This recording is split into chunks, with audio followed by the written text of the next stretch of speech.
मैं मोहत हूँ और मैं नेपाल में रहता हूँ। मैं मोहत हूँ और मैलाल में रहता हूँ। बात इस वक्त की है जब मैं एक सॉफ्टवेयर अदा करना चाहूँगा। मैं अपनी बासिस शुक्रिया अदा करना चाहूँगा, जिसकी बदौलत में आज इस मकाम पर पहुँचा हूँ, जहाँ मेरी मोहब्बत का जोअर हर लहर के साथ टूट कर कभी नहीं बखरता। हर एक लहर अगली लहर को इस वक्त तक बढ़ाती नहीं बखरता कि आखिरी मंजिल पर पहुंचकर एक वक्त तक बढ़ाती रहती है, जब तक कि अफान के साथ मेरे प्यार का ला वा बेपनाह लज़्ज़त देता हुआ मेरे साथी को अपने साथ बहाकर नहीं ले जाता। मस्त सपना मेरी बास थी। उनकी उम्र करीब 28 साल की होगी। वो लंबी थीं, तकरीबन 5 फीट 8 इंच, और देखने में बिल्कुल परफेक्ट। और देखने में बिल्कुल परफेक्ट। इतनी कम उम्र में ही उन्होंने अपनी मेहनत से एक कंपनी खड़ी कर ली थी। अफवाह थी कि वो मिस इंडिया मुकाबले में भी हिस्सा ले चुकी थीं, लेकिन वो हम सब के साथ ज़बरदस्त इख्तियार रखती थीं। किसी की भी हिम्मत नहीं होती थी कि उनके बारे में ख्वाब में भी कोई गलत बात सोचे। वो हम सबसे फासला रखती थीं। मैं नया नया आया था, इसलिए एक आध बार उनके साथ गर्मजोशी से बात करने की जिसारत कर चुका था, लेकिन उनकी तरफ से आने वाली बर्फानी हवाओं में मेरा सारा जोश खत्म हो जाता था। अब मुझे आना था।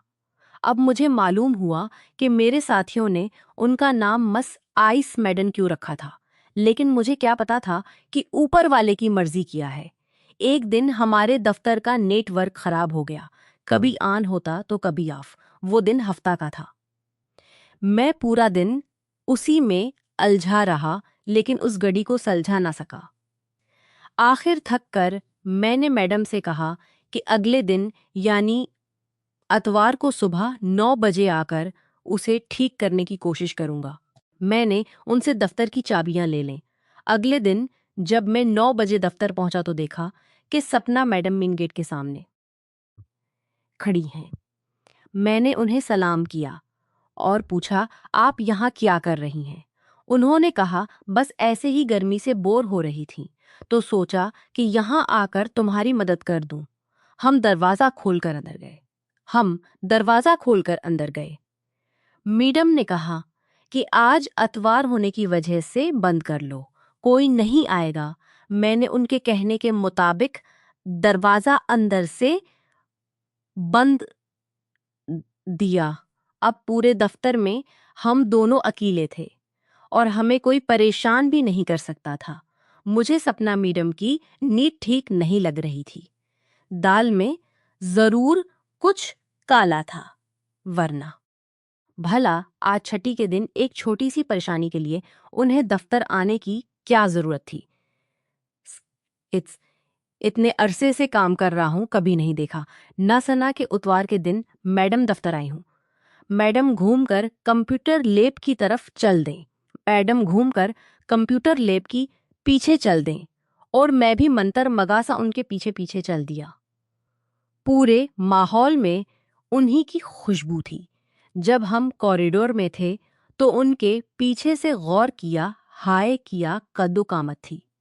अगरचा में कोई माहिर नहीं था, लेकिन ये दावे के साथ कह सकता हूँ कि अगर सपना मैडम किसी खूबसूरती के मुकाबले में हिस्सा लें तो अच्छे अच्छों की छठी कर दें और देखने वाले खुद को संभालते रह जाएं। उनकी मस्ताना चाल देख कर यूं लग रहा था जैसे फैशन शो की रिम पर मॉडल की तरह चल रही हूं। उन्होंने गहरे नीले रंग का गहरे गलों वाला ब्लाउज मैचिंग शफाफ साड़ी के साथ पहना था। उनकी पेट तो गोया पूरी खुली थी, सवाए एक पतली सी पट्टी के, जो उनके ब्लाउज को पीछे संभाले हुए थी। उन्होंने साड़ी भी काफी पीछे से संभाले हुई थी। बस ये समझ लो कि तखैल नीची बांधी हुई थी। बस ये समझ लो खैल के लिए बहुत कम बचा था। सारे पत्ते खुले हुए थे।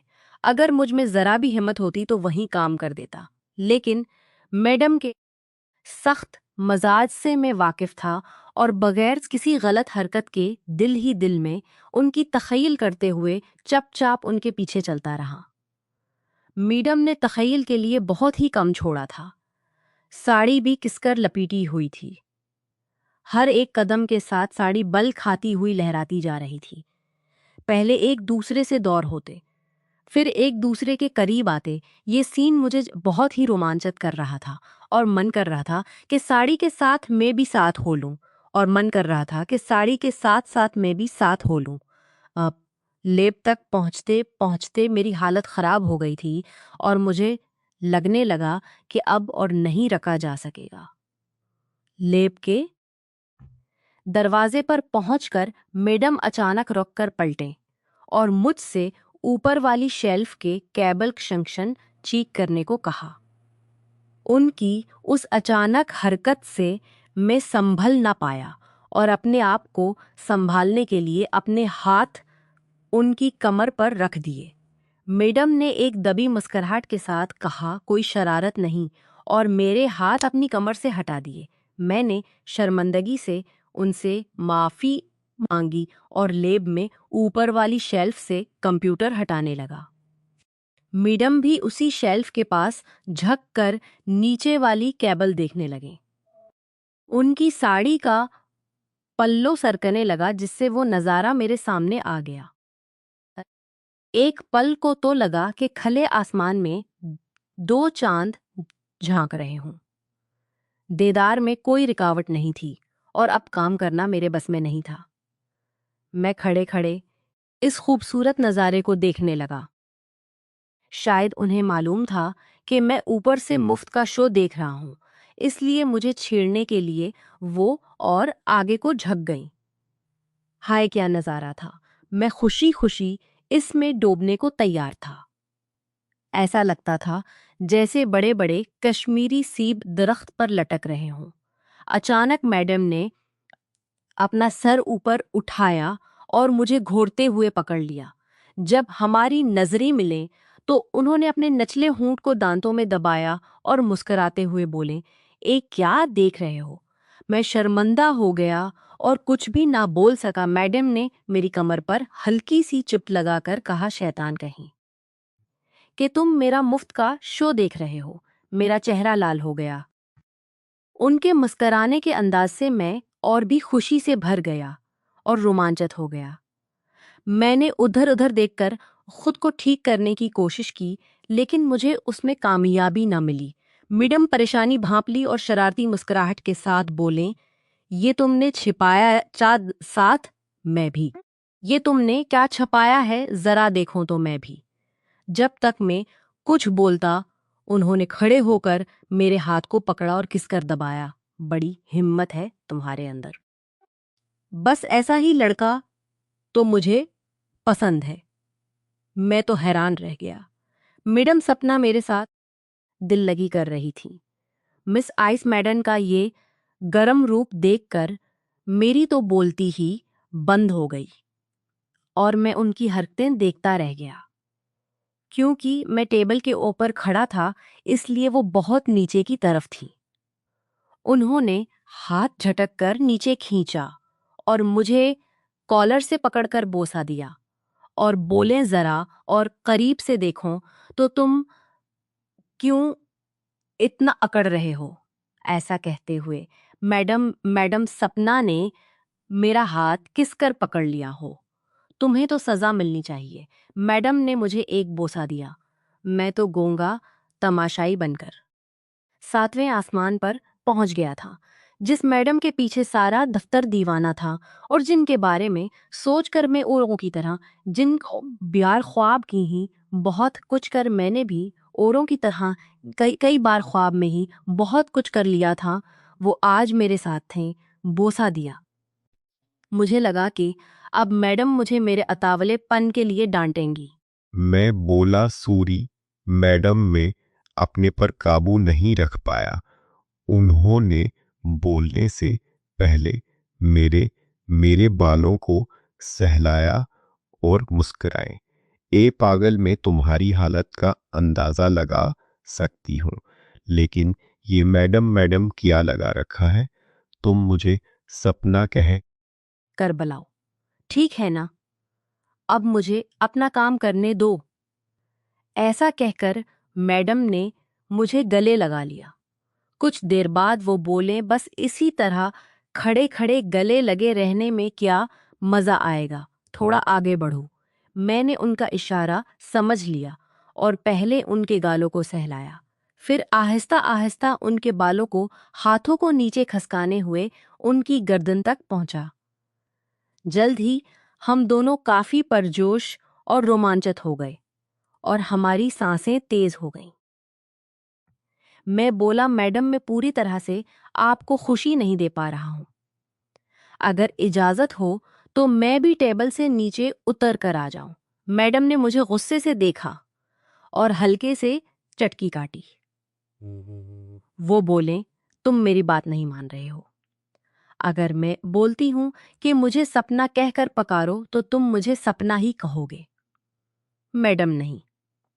मैं बोला, सूरी, सपना, अब तो मुझे नीचे आने दो। सपना ने मेरा हाथ पकड़कर टेबल से नीचे उतारने में मेरी मदद की। नीचे आते ही मैंने उन्हें अपने पास खींच लिया। हम दोनों एक दूसरे को किसकर जकड़ते हुए, बोसे लेते हुए कमरे के कालीन पर लोट-पोत हो रहे थे। काफी देर काफी देर तक यूं मजे लेने के बाद हम दोनों बैठकर अपनी फूली हुई सांसों को काबू में करने की कोशिश करने लगे। सपना ने अपने बॉल खोल दिए। मैं बालों को हटाकर उनकी गर्दन पर बोसा कर रहा था, फिर दोबारा उनके प्यारे प्यारे होंठों पर बोसे करते हुए उनके साथ खेलने लगा। खेल में इतना मजा आ रहा था कि कई बार हम दोनों ही किनारे तक पहुंचकर वापस आ गए और बस वापस मारे खेल खेलने का सिलसिला तो जैसे बढ़ता ही जा रहा था और बस अब एक दूसरे में समा जाने की ही बेकरारी थी। सपना थक कर एक तरफ लेट गई और मुझे मोर्चा संभालने को कहा। मैंने भी हार नहीं मानी और मोर्चा संभालने के लिए आगे हो गया। हम दोनों अपने काम में लगे रहे। कुछ देर के लिए हम दोनों हंसते हुए एक तरफ हो गए, सांस को कंट्रोल करने लगे। फिर कुछ देर बाद सपना अचानक खुला कर हंस पड़ा और बोले, क्यों राजा, मजा आया, अब चलो वापस अपनी ड्यूटी पर। सपना का इशारा समझकर मैं वापस से खेल खेलने में लग गया। सपना भी कहाँ पीछे रहने वाली थी, वो भी खेल का मजा ले रही थी।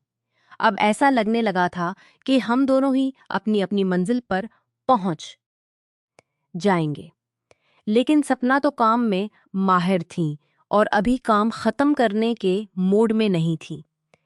मेरी पीठ पर थपकी देकर उन्होंने रफ्तार कम करने को कहा और बोले, थोड़ी सांस ले लो फिर शुरू होना, इतनी जल्दी काम खत्म करने में मजा नहीं आएगा।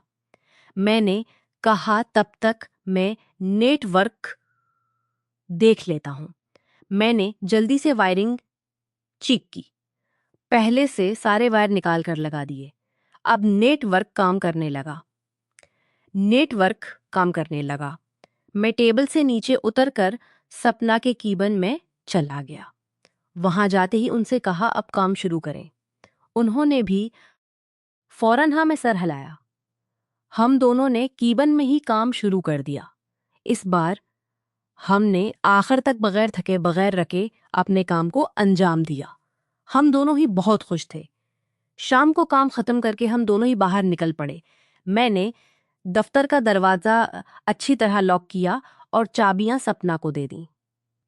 सपना मुझसे बहुत खुश थी। उन्होंने जाते हुए कहा, अगर घर जाने का मन न हो तो मेरे साथ चलो, वहीं खाना पीना खा के मजा करें और कल सुबह की छठी कर लेना। मुझे भला और किया चाहिए था। मैं उनके साथ ही उनके घर चल दिया। अब तो आए दिन हमारी मस्ती होती थी। हम काम के साथ साथ मजे भी करते थे। ये सिलसिला बहुत अरसे तक चला। दफ्तर में ये बात किसी को पता तक नहीं चली।